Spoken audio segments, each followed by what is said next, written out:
नमस्कार मु तनु आपण मानक स्वागत करुच्ची पुणी एक सुंदर वीडियो माध्यम आज आम पुणी एक गुरुत्वपूर्ण शिक्षा विषय जानिबा।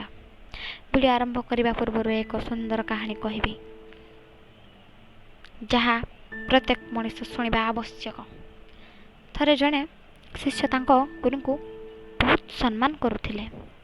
गुरु मध्य तांको शिष्य को बहुत भल पाउथिले, किंतु सही शिष्य बहुत अलसुआ थिले, सर्वदा परिश्रम दूरे रहुथिले, आजिर काम को काली पाई छाड़ी देउथिले। यह देखि गुरुजी चिंतित हेबाकु लागिले कि तांको शिष्य जीवन युद्ध रे परास्त न होई जाऊ, कारण अलसपण मनुष्य को अकर्म्य कर दे थाए। एपरि मनुष्य परिश्रम न करी धनी हवा पाई इच्छा करते। गुरुजी से शिष्यर उचित शिक्षा पाई एक योजना प्रस्तुत कले।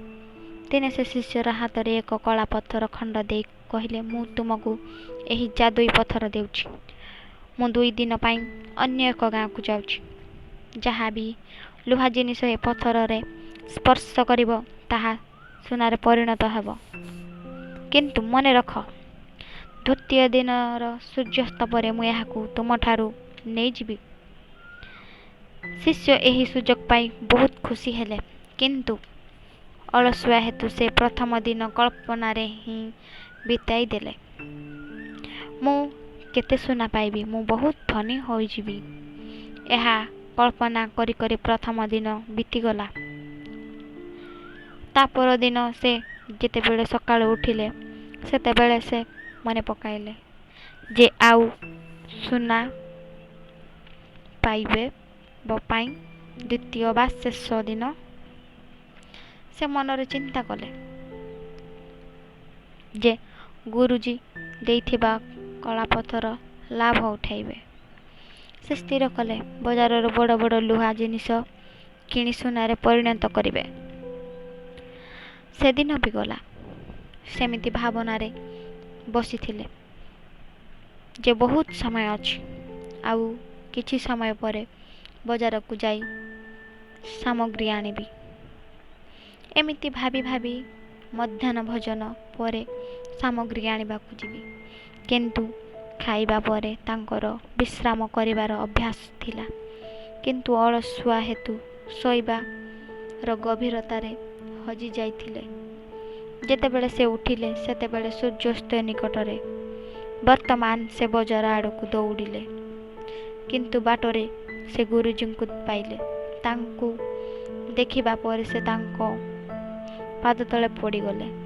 सही जादुई पत्थर को आउ गोटिए दिन रखिबा पाई निवेदन कले, किंतु गुरुजी राजी हेले नहीं।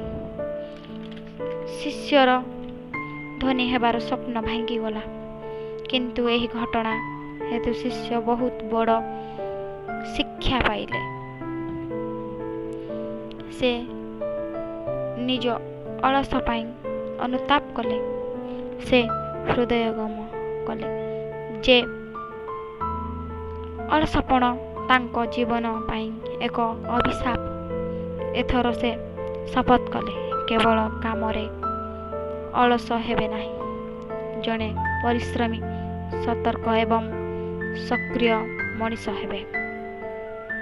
बंधुगण, समस्त जीवन रे एक